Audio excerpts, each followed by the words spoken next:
संजना भौजी को काहे आना पड़ा जल्दी से अपने मायके से। दीमक भैया हुए गुस्से में लाल। कौन है जो दीमक भैया को कह रहा है कि भाई दीमक जो है वो मुंबई क्यों नहीं जा रहा है अपनी बहन के पास, वो हमेशा भुट्टो रानी के पास ही क्यों जाता है।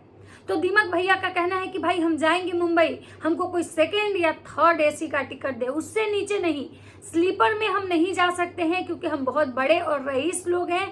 मुझे अगर जाना होगा तो हम सेकेंड या थर्ड एसी में जाएंगे। अगर किसी के पास है तो मुझे सेकेंड या थर्ड एसी का टिकट कटवा के दे दे, उसके बाद मैं पक्का जाऊंगा और उस टिकट के मैं पैसे भी दूंगा। नाम दीमक जसवाल एंड उम्र 32 साल।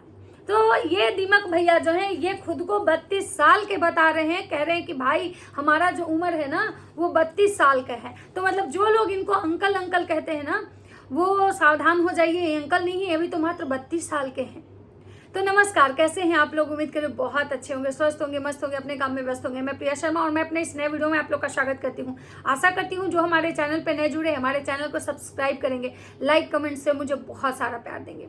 तो दोस्तों आज मैं बात करने आई हूँ दीमक जसवाल की। बहुत दिन से दीमक भैया पे बात नहीं की है। संजना भौजी कहाँ हैं, किस हाल में है, मैंने हाल चाल तक नहीं लिया। लेकिन आज मुझे लगा कि नहीं, क्योंकि दीमक भैया जो है ना काफी अग्रेसिव दिखे मुझे, काफी गुस्से में थे वो। कुछ लोग जो है ना उनके पीछे हाथ धो के पड़े हुए हैं, कह रहे हैं कि हमारा जो बात है ना किसी को अच्छा ही नहीं लगता है, फिर भी हम बोलने से नहीं चुप रहेंगे। हमारी बीवी के को लोग कहते हैं कि सुंदर नहीं लग रही है, अच्छी नहीं लगती, इसका थोबड़ा अच्छा नहीं, इसका शकल अच्छा। लेकिन भाई मुझे इसका शकल पसंद है, मुझे इसका शकल पसंद है। बहुत सारे लोग कह रहे हैं कि हमारी बीवी गई मायके रोई नहीं। तो भाई रोए या ना रोए आपको क्या प्रॉब्लम है। इनकी बीवी का कहना है कि पहले अपना देख लो उसके बाद मुझे देखने आना। तो बहुत सारी ऐसी चीजें हैं जो इनको ट्रोल किया जा रहा है कि भाई उधर पूनम दीदी घर खरीदी हैं, इसको लेके भी इनको ट्रोल किया जा रहा है कि दीमक जसवाल को और उधर डीके बंदना को बहुत जलन है, बहुत ज्यादा जलन है पूनम दीदी के घर खरीदने को लेके, जिसको लेके दीमक भैया जो है एकदम काफी बौखलाहट में है और किसी रिएक्शन वाले को वो टारगेट कर रहे हैं। रिएक्शन वाले को कह रहे हैं कि भाई तुम हो ही ऐसे, तुमको सही बोली है वंदना दीदी, तुम हो ही, तुम आंटी हो। मतलब इनको कोई अंकल बोलता है तो इनका जल जाता है, लेकिन ये किसी को आंटी बोल रहे हैं। तो नमस्कार भाई, अब तो आज दीमक भैया की ही बात होगी। तो दीमक भैया की भौजी जो है वो बीमार थी बहुत दिन से, आप लोग को पता है कि वो प्रेग्नेंट हैं। वो अपने मायके गई थी 15 दिन का दवाई वगैरह लेके कि हम 15 दिन रहेंगे और राखी के बाद आएंगे। लेकिन भौजी 15 दिन नहीं रह के मात्र 3 दिन में मैके से पहुंच गई ससुराल। अब ऑडियंस में इस बात को लेके काफी मतलब एकदम हल्लम गुल्लम मचा हुआ है कि आखिर भौजी 3 दिन में काहे चली आई। अब भौजी का कहना है कि हम 3 दिन नहीं, हम 8 दिन में आए हैं। लेकिन ऑडियंस भाई जनता है, सब जानती है, कुछ नहीं छुपता है जनता से। जनता कह रही है कि भौजी 3 दिन में आई है। उसके बाद सब लोग कह रहे हैं कि भौजी जब आ रही थी मायके से तो भौजी रोई नहीं। तब भौजी कह रही है कि भाई हम इसलिए नहीं रोए कि हमारी माँ का मोतियाबिंद का ऑपरेशन हुआ है, एक आंख का, और एक आंख का भी नहीं हुआ है। तो अगर हम रोते तो हमारी माँ रोती, जिसकी वजह से हम नहीं रोए। लॉजिक तो बहुत अच्छा है। मतलब भौजी इसलिए नहीं रोई क्योंकि इनकी माँ का मोतियाबिंद का ऑपरेशन हुआ है। बहुत सारे लोग जो है वो दीमक भैया को ट्रोल कर रहे हैं कि भाई 15 दिन तक अपनी बीवी को ये इंसान मायके में नहीं रहने देता है क्योंकि इसको नचवाना है बीवी को, इसको बीवी के से ब्लॉग बनवाना है, मेसो का प्रमोशन करवाना है, तभी तो ये पैसा कमाएगा। अगर इसकी बीवी नहीं रहेगी तो इसके वीडियो देखेगा कौन, कौन देखेगा इसका वीडियो। इसलिए अपनी बीवी को चैन से ये मायके नहीं रहने देता है। लेकिन भौजी सफाई दे रही हैं कि हम मायके इसलिए नहीं रहे क्योंकि हमारी दवाइयाँ खत्म थी और 15 दिन मतलब जो हमारी दवाई है वो खत्म थी और हमारे जो भैया हैं वो है ही नहीं यहाँ, वो मुंबई में है। तो जब भैया नहीं है तो हम राखी किसको बांधेंगे, इसलिए हम चले आए। बहुत सारे लोग कह रहे हैं कि भाई गजब लड़की है, लड़कियां मायके जाने के लिए परेशान होती है, इसको मायके में सुकून नहीं मिल रहा है, भाई ये कैसी लड़की है। तो बहुत सारी ऐसी चीजें हैं। भौजी कह रही है कि भाई हमारा दवाई खत्म हो गया था इसलिए मजबूरी में हमको आना पड़ा, कि कौन मतलब दवाई लेके जाता है। लेकिन भौजी एक बात यहाँ समझ में नहीं आया कि ये जो दीमक भैया हैं ये फुल टाइम बेरोजगार हैं। अगर आपकी दवाई खत्म होती तो ये लेके जाते, आपके भाई थे या नहीं थे ये कोई मैटर तो नहीं करता है। आप जब यहाँ से गई थी तो आपके भाई नहीं आए थे लेने, ये आपको पहुंचाने गए थे मोटरसाइकिल से लेके आपको ये गए थे पहुंचाने। और वहां पे दीमक भैया इसलिए नहीं रुके थे कि आपके घर में एसी नहीं है और अब इनको बिना एसी के नींद नहीं आता है। आपके आने से इतने बड़े ये रईस हो गए हैं कि इनको बिना एसी का नींद नहीं आता है क्योंकि अभी अमीर हो गए हैं भाई। तो जब ये आपको पहुंचाने मोटरसाइकिल से जा सकते हैं, तो जब आपकी दवाइयां खत्म हुई थी तो ये लेके क्यों नहीं जा सकते हैं? बात एक यहाँ पे एक बात हुई। अब दूसरी बात है कि बहुत सारे जो मतलब जनता है, ऑडियंस, पब्लिक, उनका कहना है कि ये अपने ब्लॉग में बताई थी कि 15 दिन का दवाई लेके जा रही हैं। तो भाई मतलब यही प्रॉब्लम है इन ब्लॉगरों का, ये क्या बोलते हैं ना, ये बोल के खुद भूल जाते हैं, लेकिन जनता को हर चीज याद रहता है। ऑडियंस जो इनको देखती है, इनके सारे ब्लॉग्स देखती है ना, उनको हर बात याद रहता है। अब भैया हैं वो बोल रहे हैं कि भाई बताओ, हमारे ससुराल से बहुत सारा चीज आया है, लड्डू आया है, इतना सारा बादाम आया है, मतलब मूंगफली आया है, इतना सारा सामान लेके क्यों आए? क्या जरूरत था इतना सारा लेके आने का? तो भौजी कह रही भाई दिया जाता है इसलिए हम लेके आए हैं। एक समय भैया कहते थे कि बहुत गरीब घर से है, इसके घर में कुछ नहीं है, इसको मतलब शादी में हम लोग सब कुछ किए हैं, बहुत गरीब घर से हैं।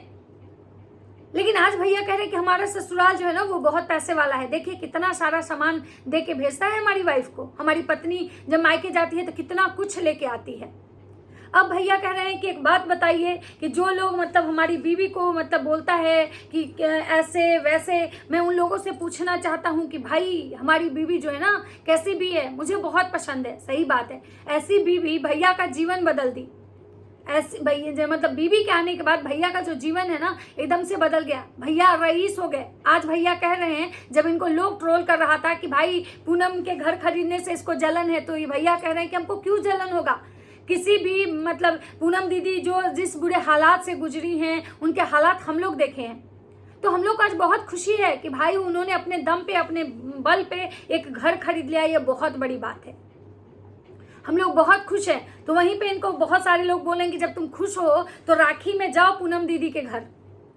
तो ये बोल रहे हैं कि हम मुंबई नहीं जा रहे हैं क्योंकि हमको टिकट नहीं मिल रहा है मुंबई का। अगर किसी को अगर इतना जो बोल रहा है वो हमको अगर टिकट करवा के दे दे तो हम टिकट का पैसा भी दे देंगे, लेकिन हम चले जाएंगे मुंबई, मतलब 7 तारीख को जाने का और 10 को उधर से आने का। हमको मुंबई का टिकट करवा के कोई दे दे, हम पक्का चले जाएंगे, क्योंकि हमको टिकट नहीं मिल रहा है और हम टिकट के पैसे भी देंगे। लेकिन हाँ, कंडीशन है कि सेकेंड एसी और थर्ड एसी होना चाहिए, स्लीपर नहीं। मतलब सोचिए भैया इतना रईस हो गए हैं कि भैया जो है ना अब बिना सेकेंड और थर्ड एसी के जर्नी नहीं करते हैं। और उधर एक राज परिवार को देखे कि लोग वो कहने के लिए सिर्फ रईस है, सिर्फ कहते हैं कि हमारे पास बहुत पैसा है, हमारे पास बहुत पैसा है, हमारे बहुत पैसा है। देखिए पूरा खानदान जो है ना वो स्लीपर से गए, लेकिन भैया कह रहे नहीं हम स्लीपर से नहीं जाएंगे। तो सोचिए कि हमारे दीमक भैया शादी के बाद कितने रईस हो गए हैं और कह रहे हैं कि भाई हम जाएंगे दिल्ली, हम जाएंगे 7 को जाएंगे और 10 को राखी बंधवा के आएंगे। तो जो भैया है ना वो जा रहे हैं राखी बंधवाने। उसके बाद भैया जो है वो बहुत सारा प्रमोशन का दिखाए हैं वीडियो कि हमारी वाइफ जो प्रमोशन करती है तो लोगों को बहुत जलन होता है, लोगों को बहुत प्रॉब्लम है, लेकिन हम किसी के इससे रुकेंगे नहीं, हम अब रुकने वाले नहीं हैं। बिल्कुल सही बात है, आप क्यों रुकिएगा? इससे आपका जीवन बदल गया, इससे आपको पैसे आ रहे हैं, आपको कमाने की जरूरत नहीं पड़ रही है, तो फिर आप प्रमोशन क्यों रोकिएगा? क्या मतलब प्रॉब्लम है कि आप प्रमोशन रोकिएगा? भाई आपको भगवान मौका दिया है, आप कीजिए। हाँ, लेकिन ये किसी औरत को, किसी रिएक्शन वाली को बोल रहे थे कि भाई वो आंटी हैं, सही बोली हैं, मतलब आंटी जैसी वो दिखती हैं, ठीक है। तो मुझे एक चीज समझ में नहीं आया कि भैया जो कह रहे हैं कि हम, भैया को जब कोई बोलता था कि भैया जो है ये है क्या बोलते हैं, भैया का उम्र ज्यादा हो गया, ये हो गया, वो हो गया, तो भैया को बहुत गुस्सा आता था। भैया बहुत तेज मतलब जो है ना गुस्साते थे कि भाई हमको कोई काहे ऐसे बोल रहा है। लेकिन जब भैया आज किसी को बोल रहे हैं कि हाँ वो सच में आंटी जैसी दिखती हैं, तो भाई ये तो गलत बात है ना भैया। अब भैया को बहुत सारे क्या बकवास बोल रहे हो आप, पहले फर्ज याद दिला रहे हो, उसके बाद ढोलक तुम इतने बन के क्यों बोलते हो। जैसे देखिए इनका ये एक दिन अपने वीडियो में दिखाते हैं कि भाई इनकी वाइफ को बोलते हैं कि तुमको तुम्हारा फर्ज याद नहीं है, पहले मम्मी पापा को नहीं खिलाई, पहले भाभी से नहीं पूछी, तुमको फर्ज याद नहीं है, हम जो अपने वीडियो में दिखाते हैं सच दिखाते हैं, ये तुम यहाँ पे तुम्हारी गलती है। तो उसी पे इनको बहुत सारे लोग ट्रोल कर रहे हैं कि जो फर्ज तुम दूसरे के घर की आई हुई बेटी को सिखा रहे हो ना, थोड़ा अपनी बहनों को भी सिखा दो कि तुम्हारी बहनें अपने ससुराल वाले के साथ कैसे करती है। कभी अपने सास ससुर के पास नहीं जाती है, ना ही कभी अपने सास ससुर को अपने घर बुलाती है। तो पहले थोड़ा जो संस्कार है ना अपनी बहनों को भी दे आओ। तो इस तरह का जो है ना दीमक भैया को लोग ट्रोल कर रहे हैं। इनको कह रहे हैं ढोलक तुम तो इतना बन बन के क्यों बोलते हो। उसके बाद ड्रिंक किए हुए है। उसके बाद है नौटंकी कभी ख़त्म ही नहीं होते हैं। उसके बाद है जो रहे था ना क्या होता है, कितना परेशान करता है बेचारी को, थोड़ा फ्रीडम के साथ रहने भी नहीं दिया। मतलब कि ये चार मतलब मैके उसको नहीं रहने दिए। इस चीज़ को लेके लोग इनको करे ड्रामेबाज। उसके बाद है मऊगा। उसके बाद है रियल क्यों बनावटी होता है। संजना के ये बात नहीं बताना कि रियल ही वही बनाए। उसके बाद मिसअंडरस्टैंडिंग। उसके बाद संजना एकदम बेवकूफ़ है, जैसे बात करे कभी कह रही है कि कभी का कह रही है ना, एकदम पागल है क्या, इसकी भाभी वेस्ट है। उसके बाद चढ़ा बढ़ा के बोलने आता है इसको खाली। उसके बाद है सारी बातें झूठ बोलता है, तू सोशल मीडिया पे कुछ भी सच नहीं बोलता है। मतलब एक भी इनको कोई भी पॉजिटिव कमेंट्स आपको बहुत कम दिखने के लिए मिलेंगे। ज़्यादा ही इनके ब्लॉग में नेगेटिव कमेंट्स ही, मतलब इनको लोग केवल गलत बोलने और गलत कहने और ट्रोल करने ही जाते हैं। लेकिन दीमक भैया है कि वो एकदम डटे पड़े हैं कि भाई हम सोशल मीडिया तो नहीं छोड़ेंगे। भाई दीमक भैया को इतना अच्छा लाइफ मिल रहा है, अब ये लाइफ को छोड़ के मैं सोशल मीडिया छोड़ेंगे। कितना भी गाली खा लेंगे लेकिन नहीं छोड़ेंगे। तो चलिए, ये था मेरा छोटा सा वीडियो दीमक भैया को लेके, क्योंकि बहुत दिन से दीमक भैया पे मैंने वीडियो नहीं बनाया था। तो चलिए मिलता है नेक्स्ट वीडियो में। अगर वीडियो अच्छी लगी तो लाइक कमेंट शेयर जरूर कीजिएगा। तब तक सबको बाय बाय।